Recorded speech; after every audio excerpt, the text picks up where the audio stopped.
Hello, everybody. Welcome to Hoopin with Christy and Debbie. That's Christy Winter-Scott and Debbie Antonelli, and we are joined by the iconic that needs absolutely no introduction, Mowins. Beth Mowins, one of the all-time greats in the history of basketball in a variety of ways, pre-game, post-game, in-game. That's how I would describe Beth, Christy. How about that? We got Mowins. I love it. Hey, that's a trifecta right here. Listen, we got the floor balance. You got the 3-level scores right here. Beth, welcome to the pod, my friend. Love to see you. All I know is I only need the one name. So, it's like Madonna. It's like, Messi. Yeah. It's just Beth. Yeah. Sabrina or Asia or Stewie. We can go like that too. Exactly. 102-76, the final in the first game in pool play. The United States beats Japan. Japan did make 15 threes. This is 56 consecutive wins for USA basketball, looking like the dominant team. Yeah, they were flexing out there, especially in the second half when they put the ball on the floor and attacked the basket. Yeah. What'd you like about the game today, Beth? Well, I like that they had a game plan and they were able to execute it so well. Obviously, playing against Japan, you've got the huge size advantage. And so they took care of business in the paint, on the glass. What is so impressive to me is, we talk about this all the time, especially in NCAA tournament playing in big games. So often the focus is on the guards because they tend to have the ball in their hands a lot more. But it was so impressive to watch the bigs not just do their thing where you expect them to be the best in the world at it, but the way they were able to run the floor today, I thought was one of the big reasons why they were able to, scrape off a little bit of that rust after that first quarter. They haven't had a whole lot of time to play together, but obviously they were in sync, especially with Chelsea Gray. She continues that trend of the United States having the best point guards in the world, and to be able to just keep feeding those bigs all day long. Obviously, that's going to change based on the opponent a little bit moving forward. Our guards are going to have to shoot it a lot better than they did today. That was definitely a bit of a head scratcher, how poorly we shot the three, but that was really the only blemish. Otherwise, it was a total team effort, and I was really impressed with the chemistry and how they were able to come together so quickly with so little time together. Yeah. Christy, Asia Wilson, Brianna Stewart combined for 46 points, 21 boards, 7 assists, 7 blocks, to Beth's point about the interior play. Come on, big girl, give it to us. What did you like about what you saw from the bigs? First of all, I love that they were on the floor together a lot in this game. I mean, the dynamic of them reading and reacting with each other, I thought was just really exceptional. And I told my son, so we were watching a game, and I said, listen, if I'm on the other team and I look up and I see Asia and Stewie, I don't know how I would feel about that. That's a tough matchup because they can kill you in so many different ways. They got to their kill spots on the floor, and you saw Chelsea Gray's ability to find them both in the shot pocket, in transition, like you were saying, Beth. But I just thought that they were just so good, like defensively too, I think. With block shots, I know Wilson had at least three blocks. Stewie had at least 3 as well. So it's not just their offensive prowess that was shining through in this game for me. Those two got it done on the defensive end. They also got to the glass, and they were able to preserve possessions on the offensive side too, and kicking that out. And I know the threes weren't falling, but they were able to attack closeouts and get to the rack. And that's what USA did well. They scored in the paint, but they also defended the paint very well, even though they didn't attack it a lot.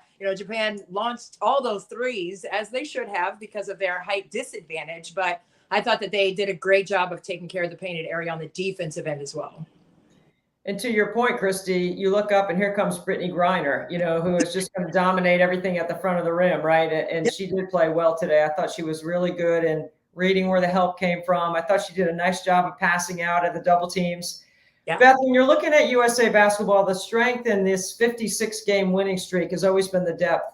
There's just no one that can stay with us once we get to the second half. It might be a first half game.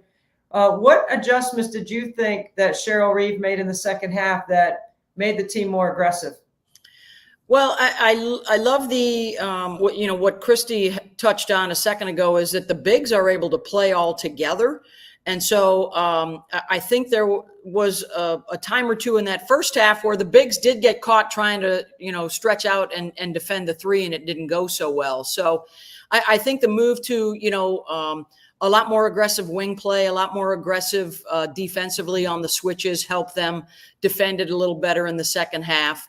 The big thing for me today, though, was to kind of get their feet wet, Debbie. Yeah. Great to see Griner back in a USA jersey on an international floor. I thought that might have been the highlight of the day. And then the second big thing really is, for a lot of women of our generation, I mean, our GOAT tends to be Diana Taurasi. So not only is it spectacular, to hear all the GOAT conversations going on in the last 6 months or so, but to hear all the attention on women's basketball and a real opportunity, I think, here for the next 2 weeks for Diana Taurasi to have an amazing swan song with Team USA. Yeah, she was in one of the press conferences talking about ageism and why everyone is asking about when she's going to retire, why she's so old. I think we're at a point where we should be celebrating all that Diana is doing, how she's led this team to this point. She's been a part of what would be 6 consecutive medals, going for a 7th.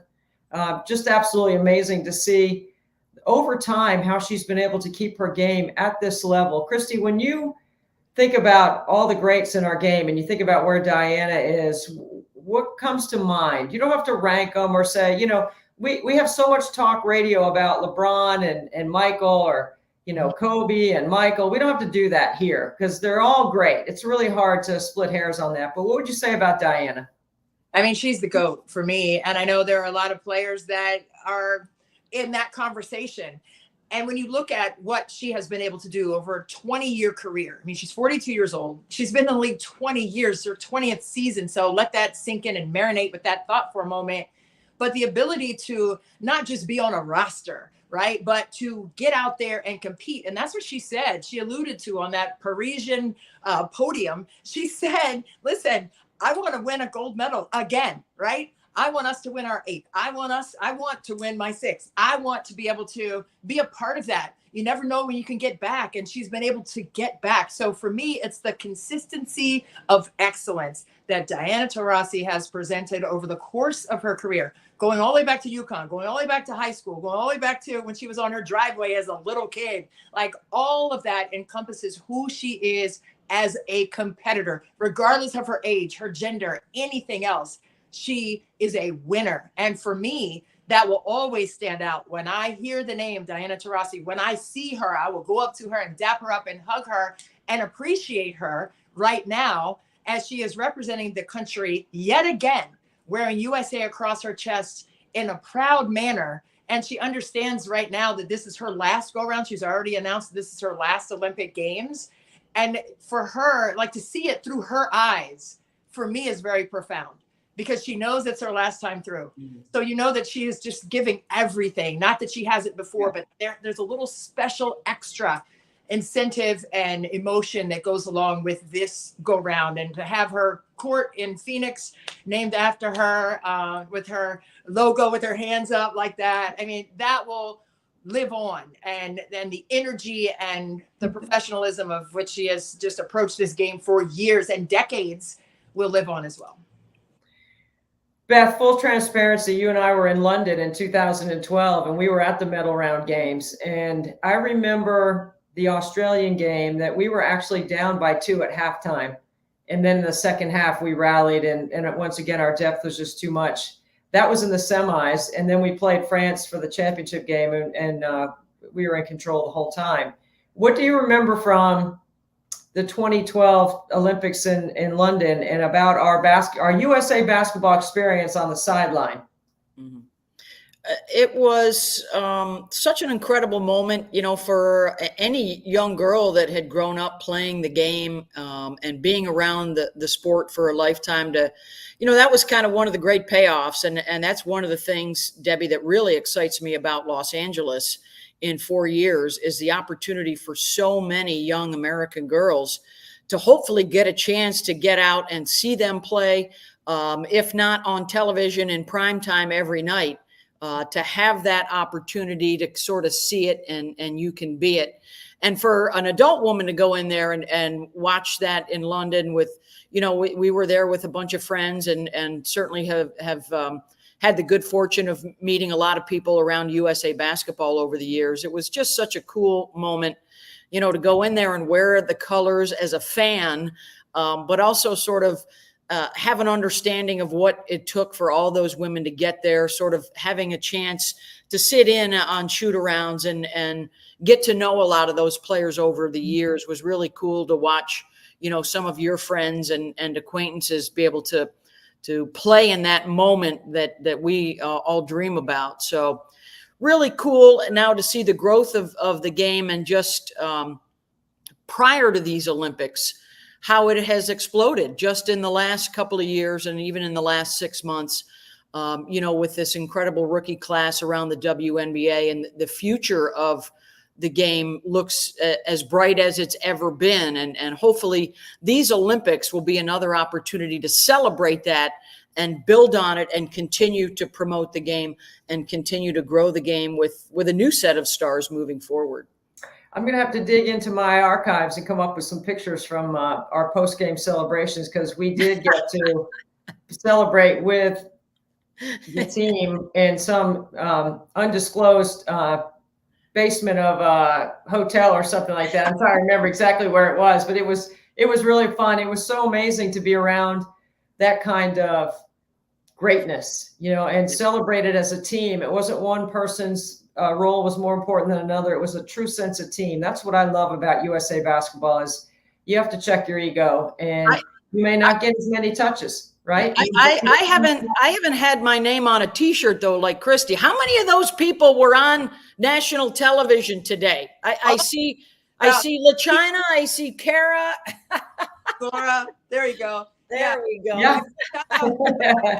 Melanie Page, Can't Retire documentary, all the DMVers right here. So Pam Ward, China Robinson was on the call today. Kara Lawson, she was coaching on a bench. Monica McNutt on ESPN and across all those platforms. And then Zora Stevenson, girl, she played at Oakton High School right down the street, but I just saw her on the ice skating yesterday. So the DMVers, we are in Paris. Mentally, I'm there on the Champs-Elysees, but physically awesome. here stateside, but it's fine. Sure. So yeah, we know the you look good, Christy. Every time we show up with a different shirt, I've got my USA basketball on and my USA basketball hat. Best sporting the colors and the letters too. We know that these rounds, without being so arrogant as to say, whatever, we know that no one has the depth. While the rest of the world has gotten better, and we did experience that firsthand in 2012, and we've watched the Olympics in 2016, and then in 2021 in Tokyo. Every year, the teams around USA basketball are getting better because there's more WNBA influence that comes over, and we share each other's game, right? They teach us some things about the European style. We teach them some things on our side, and everyone's getting better, but still, there's such a separation. Like it would be an upset. It would almost be considered like an upset if any team was within, I'd say, 10 or 12 points of us in any, once we get to the medal rounds. I'm not thinking that we're not going to get to the medal rounds. I definitely think we're going to get there. What about some of the other countries? Are you guys familiar with, like, Nigeria beating Australia is one that's a head scratcher today? Everybody's a little surprised at that. I thought that was a surprise. Obviously, I know Rebecca Allen is hurt, not playing with the Aussies for the Olympic Games with an injury. But when you look at what this Nigerian team was able to do to them, they turned them over 25 times. The guard play for Nigeria was phenomenal, and they just applied pressure on both sides of the floor. So I think, you have to have those kinds of games out of the gates just to be able to, like you were saying, Beth, just to, knock the rust off and figure each other out and get the chemistry together, especially in the absence of Rebecca Allen. But, I thought that it was really a statement making game. And same with Spain, right? I mean, there are teams that are really out here to get the job done out of the gates, showing that they're ready to play and win. And Germany beating Belgium also is another team that came out of the gates and looked really good with Satu Sabli. But Lauren Jackson on the Australian national team, I mean, she's 43 years old. Diana's 42. And they love the game so much. I mean, it's palpable. And I just love to see that, right? The game is still pure for them in every sense of the word. So I loved seeing Lauren Jackson out there knocking in a couple triples as well. Yeah, I'm always interested to watch Canada because usually they have some players that we're all familiar with that played collegiately in the United States, and certainly that's the case again this time around. And since my mom was born in Canada, you know, I like to see our neighbors from the north sort of flirt with that podium, and hopefully they can have a nice breakthrough this time around too in Paris. They had an upset earlier today. They've already lost one game in pool play. However, with the WNBA going to Canada and the expansion coming forward, what do you think that's going to mean for their international program? Oh, I think it'll be huge. I think the fan base there is going to be spectacular. I think it's going to be a fun place for people to go and play. And you know, I think it's going to be another situation, Debbie, where if I'm a youngster in Toronto or you know, I can hop in the car and come down from Montreal or swing down from Ottawa, it's going to be fascinating to see the growth of young girls that may not have known a whole lot about the game, or it just wasn't something that they were in touch with, learn to love it from an early age. And hopefully as time passes, we'll see a lot more high-end talent continue to roll out of Canada. What are you thinking, Christy? You know, not just Canada, but I think eventually there's going to be some European teams in the WNBA. I know the NBA is looking at it, so I got to believe the WNBA is going to be right there with them. Absolutely, in lockstep, as they should, right? I think the growth globally of the game for men and women, I think we've seen that grow exponentially, especially on the WNBA side, with so many WNBA players going over there in the off season, which there really isn't one, but the off season outside of the WNBA season to go overseas and compete. So I think there's already that continuity. There's already that level of connectivity there. But I think with the team already being named going to Toronto, we've seen them play a couple preseason games there, and the success and just the ravenous support that we've seen. I think that bodes well for any other team to come along. And I know Kathy Engelbert, and she's done a tremendous job, obviously, with a team the Valkyries going to the Golden State area. I know that's going to be fun as well. But this game is going to continue to grow leaps and bounds. But I just think that's what you have to do. You got to give the people what they want. And they want their eyes on our game. And everyone watches women's sports for a reason. And I think the girl dads are on board. You know, we've seen this just explosion of respect for the game. And I think that has no borders, right? I think that's why we're going to continue to see these international teams have possibility of success. And we are going to see the fans continue to support it, because why not? Should have been there. Welcome to the W. Should have been there from the beginning. But now that you're here, you can't go anywhere, man. You can't put the toothpaste back in the tube. The butterfly can't go back in the cocoon. Like, we're here to stay. And I just love the growth, and I love the possibility of it growing internationally. You know, I'm doing my girls only sports camp, and this morning I've got a bunch of little girls, and I asked them if they watched the Olympics, and they all raised their hand, and almost every one of them had a different sport that they watched. One little girl even told me she watched field hockey this morning before she came to camp. So to that point, I'm seeing these little girls that love to play, you know, some of the more traditional sports, or learning some other things, which leads me to this, Mowins. We've worked together. This will be our 29th year together. So I know you love soccer, and soccer is a sport that I know you follow and you really care about. What about this Canadian spying thing? I got to get your take on that, because I'm interested what you think about what has transpired over the border. Well, they've already been punished, and there may be more to come. You know, this is something that I think we're all going to have to deal with in sports moving forward, as the technology continues to do what it is, to be what it is, and expanding and into AI and all kinds of stuff. You know, we're really going to have to be watchdogs for our sports to try and catch this stuff before anything happens. It's unfortunate that This is a stain on their team and internationally on women's soccer. And, it's something that it has no place in any sport, and certainly not at the Olympic level. So, they got caught. They're going to pay for it, and they already have in terms of what a PR disaster it's been for them. Yeah, and on the other side, how about the USA women's soccer? I watched the game, the first half yesterday. They scored. They were up 3-1 at the break. They are a really fun team to watch. I mean, they seem to really move the ball well, have great spacing, and it's a lot of basketball vernacular to me to watch them play, the way they pass and how quickly they move it in one touch and they move it. What would you put your analytic hat on? Be Julie Foudy for a moment here for us and tell us what you think.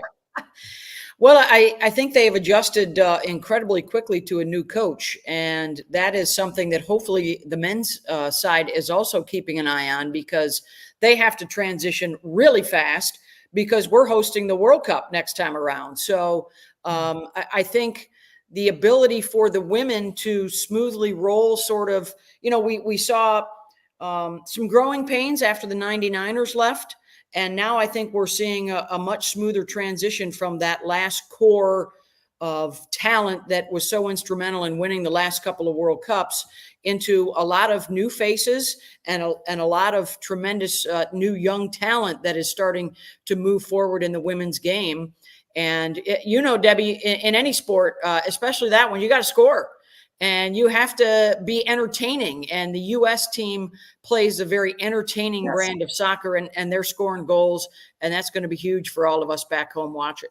That's probably why I stayed on it the whole first half, because they were scoring. I was interested. And the way they move the ball, they were really fun to watch. Yeah. Christy, there's some other things that are curious to me about the Olympics as I've watched. Like Kristen Armstrong is the cycling coach. Is she related to Lance? I don't know. I'm curious. Like judo, they wear a coat and tie as a referee instead of wearing something athletic to be able to, move around the mat. Badminton, it's crazy. I saw a little bit of that. Who plays badminton like that? Yeah. Or ping pong? Not me, man. That's crazy. No, hey, listen, I want to go back to what Beth was talking about soccer and about the offense and everything. And I know you always say for basketball, Debbie, shoot till your arm falls off. So would you say kick till your leg falls off? Got it. Yes, 100%. It applies to every sport. It's all about offense. Oh, there you go. But I also think, like, with soccer, the little segue there, I mean, there was a statement made by Dawn Staley at halftime or post game, I can't remember which one, of the men's USA basketball game yesterday. And Dawn Staley mentioned that Caitlin Clark, if they had to go back and do it again, they would maybe reconsider because of how well she has established herself in the WNBA, leading the league in assists. Debbie and Beth, what do you guys think of that statement by Dawn Staley yesterday about Caitlin Clark and how she has quickly matured into the possibility of making a USA basketball team? Well, first, let me say this. I was kind of surprised that the game today was on Peacock or the USA Network. I thought for sure we would have been on primetime NBC. Let me say that's first thing. Secondly, since Dawn is on the selection committee, it's very interesting that she would reveal that, because I thought the selection committee would keep all their conversation. It can be her opinion afterwards. I don't know what that means about what her opinion was inside that circle, but I think that's interesting to bring that up now. I think NBC, NBA, and Nike are probably disappointed that Caitlin's not here because she would definitely have an impact on all those areas. I've called it Clarkonomics. Been calling it Clarkonomics since November. It's a real tangible thing. Yeah. Caitlin definitely brings a lot of excitement to the game.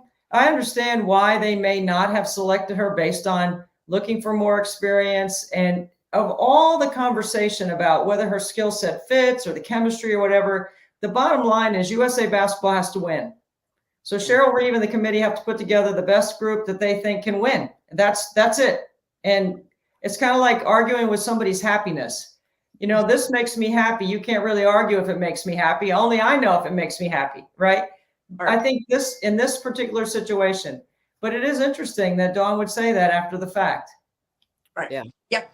I think if they win the gold, there will still be conversations about this, but that would probably soothe any type of what ifs that would pop up if they weren't to win the gold, which I don't think is going to happen. I think the United States will win it, but we are still very much in the promotion game, and if we're talking about attracting new viewership, I mean, look at what Clarkonomics has already provided, and from this standpoint of selling the sport and making sure that we have a lot of good young talent for the next Olympics. Mm-hmm. You could even make the case that Angel Reese should have had strong consideration to be on the team as the future faces of the game that have arrived a lot earlier, I think, than everybody expected, and perhaps even that the selection committee expected. Right. So I think so many people would have loved to have seen those two around. I think that for sure the game would have been on NBC, and all the games would have been on NBC. Hopefully, now that they see the quality of play around the United States and the chase for history, that they will continue to get more and more viewership. But I think from the standpoint of women's basketball, it's a win-win in terms of attention, because if Caitlin Clark was there, everybody would still want to talk about her. Caitlin Clark not being there, all the talk shows that are new to women's basketball are going to be talking about that aspect of it. So from that standpoint, there's going to be a ton of attention on the women's team. And hopefully, as we move forward, all that attention is on how amazing these athletes are and the success that they have had for the last 30 years. Yeah, no doubt. And Mike Tirico asked Dawn Staley about that. It wasn't that she brought it up randomly. She's on live TV, got asked that question and summarized it in that way. So, I mean, she didn't know that she would be able to, translate her skill set that quickly to the pro level. But she said that, there was a huge leap that she took from, just graduating from Iowa and then making her way to the WNBA after a 4 or 5 day training camp. And then just going through the first half of the league and learning the WNBA game and being very successful at it. So I think it was a fair question from Tirico. And, I think Dawn Staley, she was asking, so she laid it out. So it's very intriguing to me. But she was an all-state soccer player, which is why I segued with soccer. So. She had a poster of Mia Hamm on her wall in her room as a little girl. How about that? Yeah. I think, whenever the conversation is about the WNBA and it goes to Caitlin and Angel, it's not taking anything away from everyone else. And I think sometimes the players that have been there for a while have felt like, well, how come all of a sudden now these two show up, or mainly Caitlin shows up, and this is what happens? It's not bringing any less shine to them. Lisa Bluter used to tell the Iowa players all the time, Caitlin's light shines on everyone. In this situation, Caitlin's economic impact as the greatest disruptor in the history of our game from an economic standpoint is going to impact everyone. It already has, right? Charter flights, they've been fighting for years. They got that. This new TV deal, wait till all the salaries start to go up. Right. And then there'll be a lot of appreciation, right? Yes, I agree. I mean, I got some pushback earlier in the WNBA season, Beth, because I was talking about how grateful I was that Caitlin spent all that time at 5'11" and 150 pounds working on her game. She's not a freak. She's a regular athlete that is a little girl that grew up playing the game, loving the game, and kept working on her skill. I can't wait to see how many more, because I think in basketball, 5'11", 150 pounds is probably 75% of the people that play it.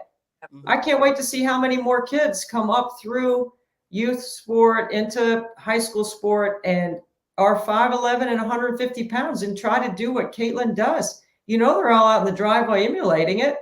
I know the little girls that are in my camp are talking about Caitlin Clark, and I don't even bring it up. They bring it up. It's amazing. Well, hopefully after today, we also need those 6'3", 6'4" girls to be emulating Asia and Brittany and Stewie. And not playing volleyball. Not playing volleyball. Well, now hold on a tick, okay? March is a friend of mine. We lost to China earlier today. Two teams. That might be a forebearer of the gold medal match, but it's incredible moving forward. The 6'4", 6'5" girls And the fight that is going on right now between volleyball coaches and basketball coaches to get those women on their teams and not the other team. Yeah, for sure. My daughter did both in high school. She hadn't played at all in volleyball before high school. Yeah. And I coached her for basketball in high school. So I was like, hey, go ahead and do your thing. She was middle. She rotated once, went straight up and down. And I was like, thank you, volleyball. No foul on the play. Good luck. Footwork was, yeah, let's go, Bree. Yeah. So I think it's great. The more sports, the better. You learn a new sport, you get new friends, all of it. So, support if they want to play both. But, shouldn't have to choose. I think you can do what you want. Yeah. Well, hey, speaking of what you want, Beth, you can stay with us if you want, but we do have a new guest that has arrived. What up, ladies? Oh my God! Wow. I'm Look at this. Wait! I'm gonna be the Debbie. Are you kidding me? Stop that nonsense and say that Caitlin Clark at 5 whatever is like everybody else. Don't you tell me every Susie down the street. Give it to her, Cheryl. Give it to her. A Caitlin Clark. They're going to try to. She's special.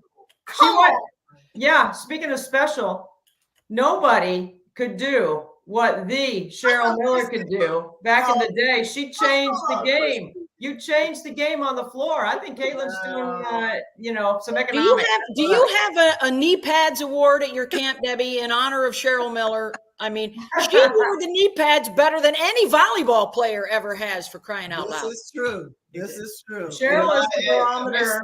A lot of knee pads from volleyball players, so thank you. Cheryl, you are the barometer with which every player that has come through the NCAA has been measured by. You have been the standard. I like to say I played against you, but you won't remember.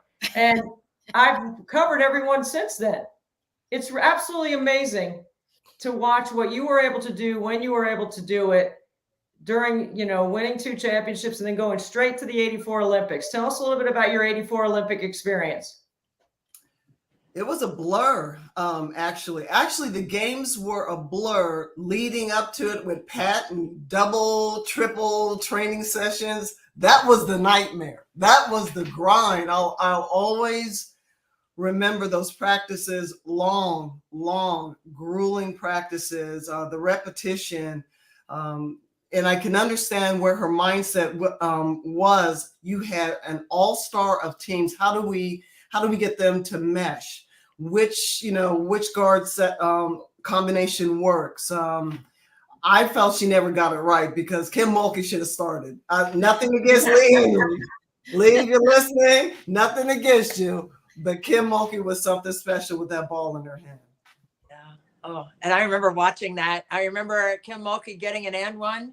And she was excited. She was marching, and you shoved her in the back, and you just we're just all riled up. My nose was right up on the screen, Cheryl. I will never forget that moment, man. Just imagine, now this USA team is inspiring kids like I was, right? And inside right now, my 10-year-old, 12-year-old self is screaming, and my heart is pounding, but I'm fine. But I just remember how important the presence that you presented on the court every single time, what that meant for me, and the passion that I learned to develop because of you in the game, and the love of it is because of you. So I'm giving you all your flowers again. I know I grabbed you. Can I take that lovely, bouquet and pass it on to Annie Myers-Drysdale? She was the reason with the knee pads, the diving on the floor, diving for loose balls that they were 50-50 and your shot was probably 20-80, but you still did it anyways. That drive, that hunger, that dedication, that passion, I know my history. And I know where the love of the game came from. And the Nancy Liebermans and, Lynette Woodard, who was my idol. And then I get to play alongside in the 84 Olympics with her. Incredible. So a lot of people ask me this, and I always get a laugh at it. Cheryl, do you wish you were born now where you could play? No, I don't. I don't wish about the whole social media, because I'm doggone sensitive and thin skinned. I would have never survived it. Are you kidding me? And my business out there? No, I was born at the right time. And the wonderful thing is, I'm not too old where people can't remember. And now the legendary stories are so great that I'm like, oh yeah, I possibly did that. Yeah, I dunked over 9 people. Yes, it might have been 8. Yes. Cheryl, on the air, a lot of times Beth and I will reference the AIAW numbers and the pre-NCAA, and there's a big push right now for that to be counted. Where do you stand on all that? Why not? It's our history. Mm-hmm. Why not embrace it? I think we, the one thing I think the men do a better job of, and that is embracing their history, understanding it, celebrating it. And I think sometimes we want to put an asterisk by something. Why? Yeah. That doesn't make any sense to me.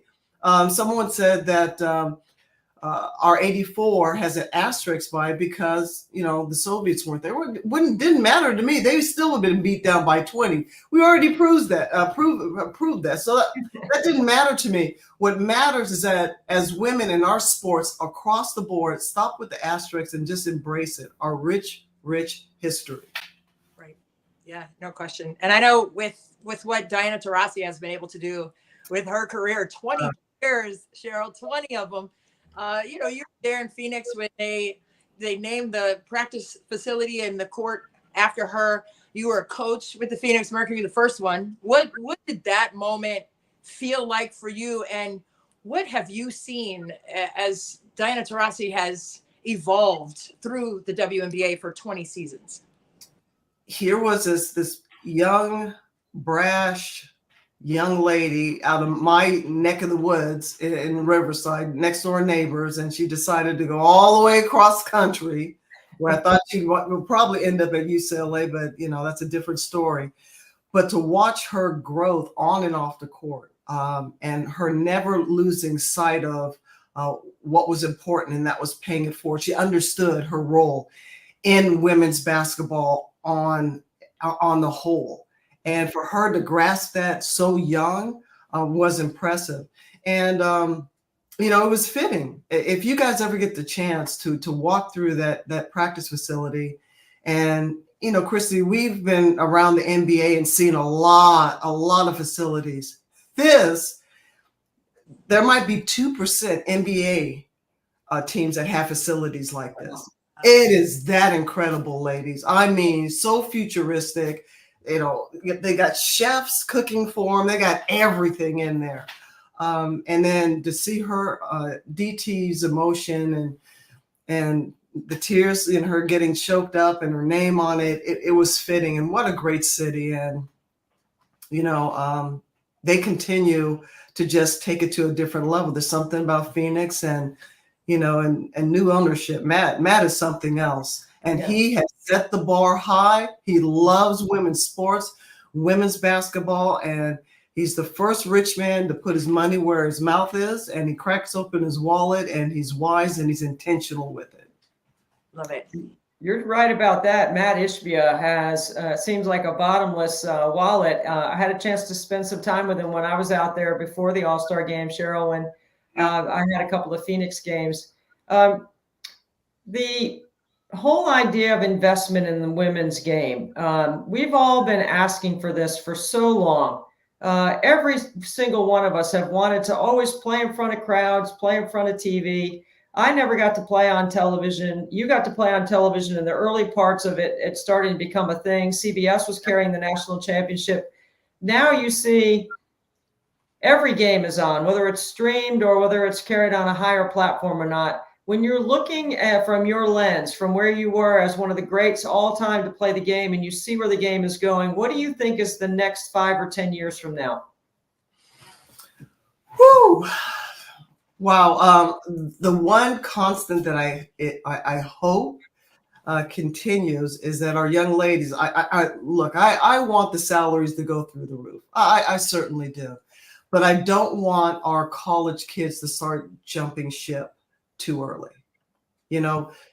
Please keep that narrative, those wonderful storylines budding up through college that just catapult leading into the WNBA, which we've seen with Kaylin and name it an Angel, and those two, and the wonderful stories and the richness of the pool of talent that we have coming through college, and to look forward to year after year. I want the salaries to go through the roof. I want us to start having a negotiating team that is so crazy stingy where they're going to reach for the stars, the stratospheres, and end up with a deal that's near heaven. That's what I'm looking for, that heaven sweet spot that, the women will understand that is just a platform that we have over decades and decades of hard work of everyone to get to a certain pinnacle, but we're not done yet. And Debbie, you were absolutely right. Just because a couple young ladies came in with wonderful storylines doesn't negate what their contributions are. Mm-hmm. And let's call it as it is. We need to stop being petty as women. Mm-hmm. Well, that next big catapult, Cheryl, may come in your hometown when the Olympics come to Los Angeles, and right, you and Tarasi and Annie, and we'll all be over your house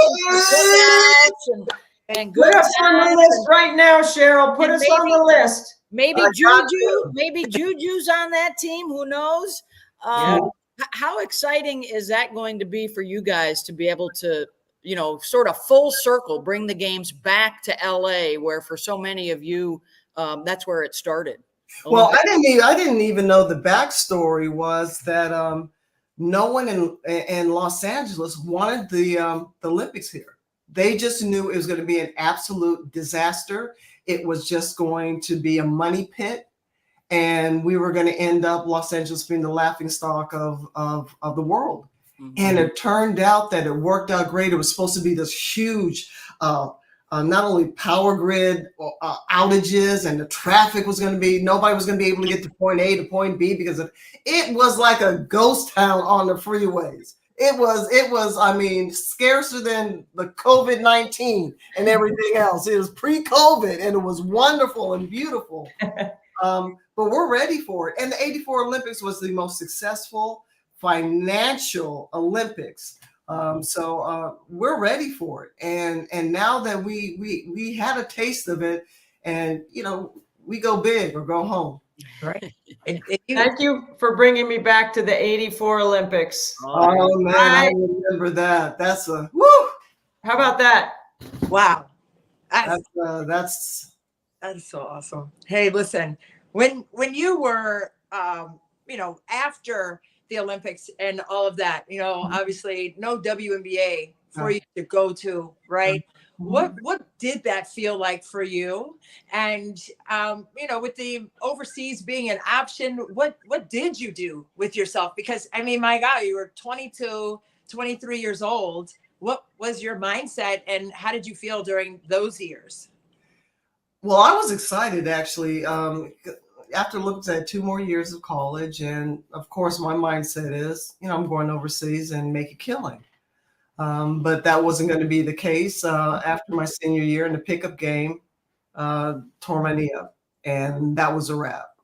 So for me, that future was already decided. Now, what I was going to do next, I didn't know. Somebody said that I was semi-decent in front of a camera, a little bit about basketball, and I followed in the footsteps of Annie Myers. And she was the first broadcaster for college men and women. And, I followed her footsteps in that, and then veered off into the NBA with TNT. And that's how I just kept myself busy. Yeah. I have to tag that because you were the analyst for our game at Texas when I was playing at Maryland. Where's my right yes. Yeah, and I got hit with the ball in the layup line because my eyes were fixated on you at the table. And I mean, I'm such a fan right now, but I'm just going to be transparent. I'm just telling it like it is. That's exactly what happened. I was in that moment. I was majoring in communications, but you say Annie Myers was that for you. You were that for me. So okay. The way you feel about her is how I feel about you. And getting into TV was a lot of that had to do with with your role in front of the camera and having that representation there for me. So, wow, I didn't even know that she gave you that, but now you know again that you gave that to me. So thank you. Well, that's the message, ladies, that we've all been doing, paying That's it right. forward, correct? Yeah. We just pay it forward. We receive a gift and we hand it back off to someone else. And Christy, I will say this. I've watched you throughout the years broadcasting, and you have the same thing that I always look for sideline reporters or just broadcasters in general, especially women. Are they listening and do they respect her? Mm-hmm. And is she listening to what they're saying and following up? And nothing gets past you. And you do your homework, because I can tell you do your homework, and you are terrific at what you do. So, man, kudos to you. Absolute kudos to you. Cheryl, we made her run around the block 5 times before we let her come on this interview with you. You're too kind. You're too kind. But no. But The last thing, Isn't it amazing though how Let us see what going on. You Yeah. are a blessing to listen to and to watch. So yeah, and you are setting, you're laying it out for young ladies who are following you and in your footsteps. So just know you've done an excellent job. I'm very proud of you. thank you. Isn't it interesting though? I'm guessing it's probably somewhat similar for you guys. I've never experienced a problem with a player or a coach, because as former athletes, you are given the opportunity to prove yourself. You're given the opportunity to, hey, I've earned the right to hold this microphone, and I'm going to be able to show you what I can do. I've always thought that's been pretty cool. And you can always tell, Debbie, who the real players are, because they have their jerseys above them. We have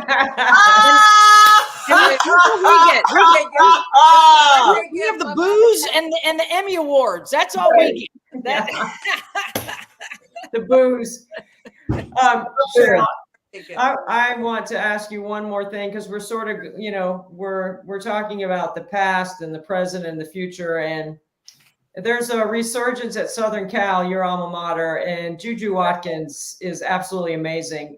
Beth and I were in Southern Cal the day that Will Ferrell was at the game, and we got you on camera sitting on Will Ferrell's lap, Yes. which was really, I'm wondering what he whispered to you, and I want to know what's going on like at Southern Cal with Lindsey Gottlieb and Juju and all the fans and everybody just so excited about the product there in LA now. Well, first of all, Will said, Cheryl, you are devastatingly cute. And I said, of course. And I said, and you're the funniest white boy I've ever met in my life. And, it went south from there. But it just shows you what Lindsey Gottlieb is a genius. She's a genius. She did what every other coach that stepped into this program and on this campus wouldn't do. And that was to reach out to us individually. And we're not talking about that stanky newsletter, funky, and half the time they got the L before the Y, and it looks like Cheryl Miller. And I was like, these guys are camp. Oh my gosh. No.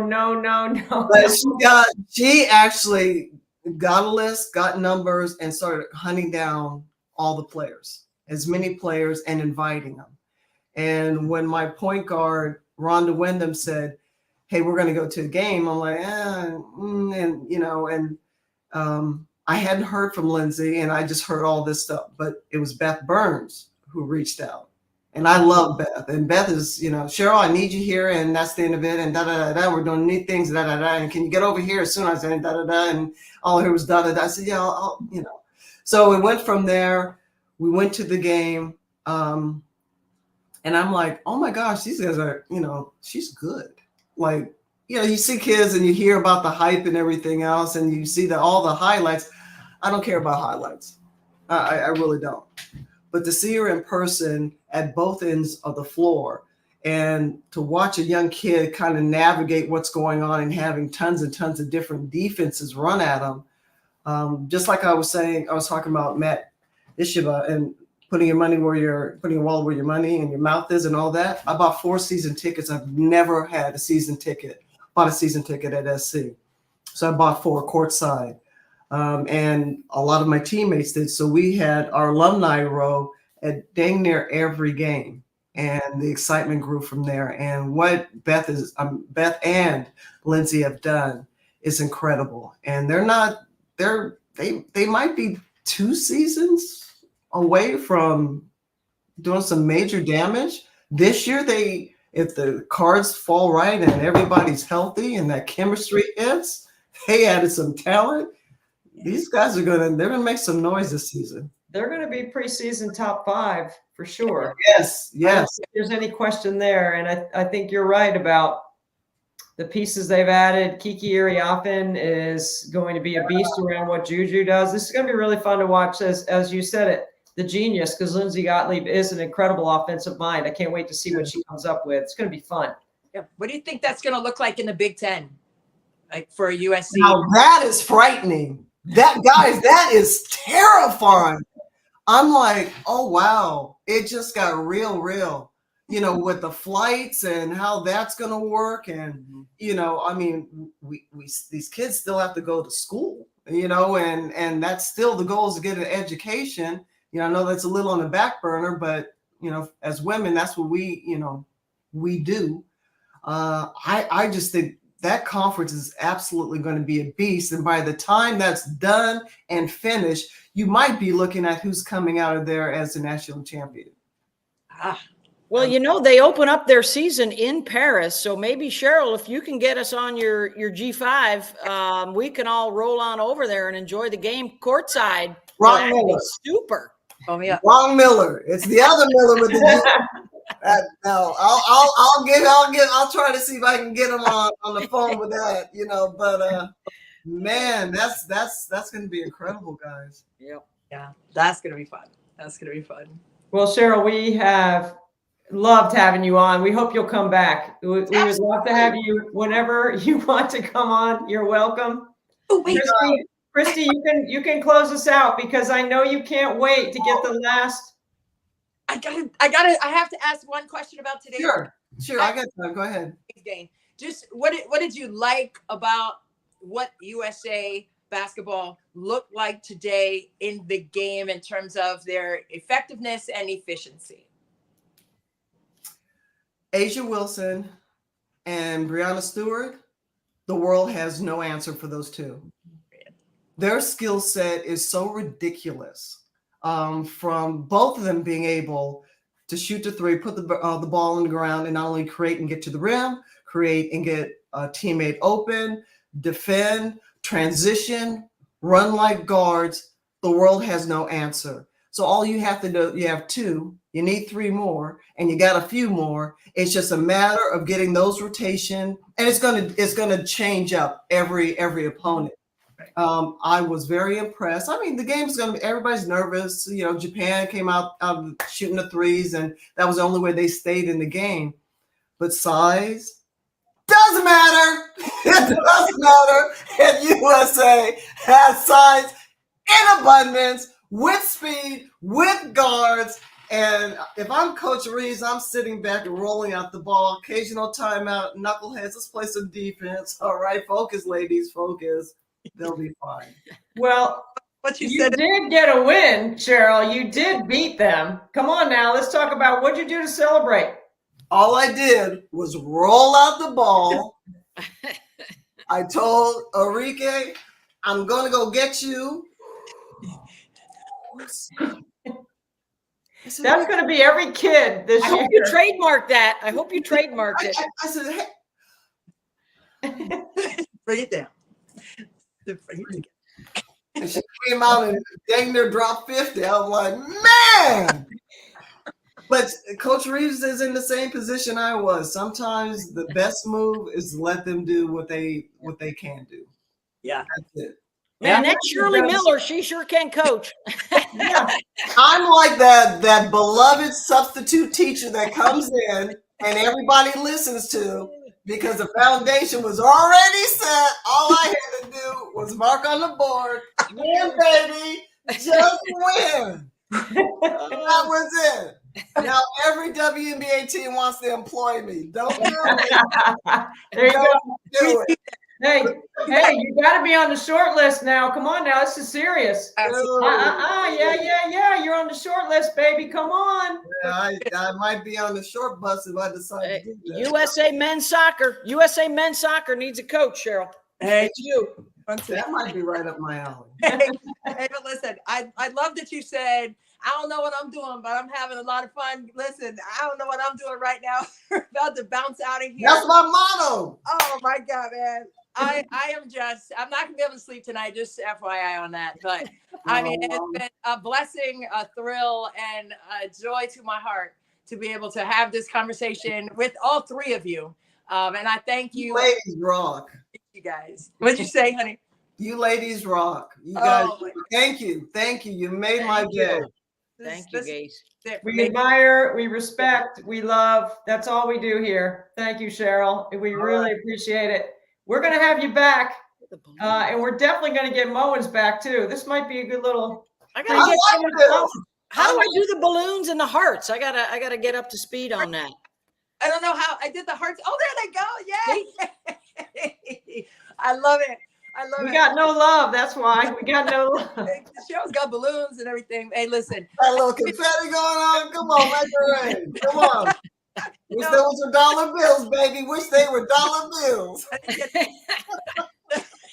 We appreciate you guys for joining us live. Hopefully we can do this again as the summer evolves and WNBA resumes after USA brings home their 8th gold medal after winning 56 consecutive games going back to 1992.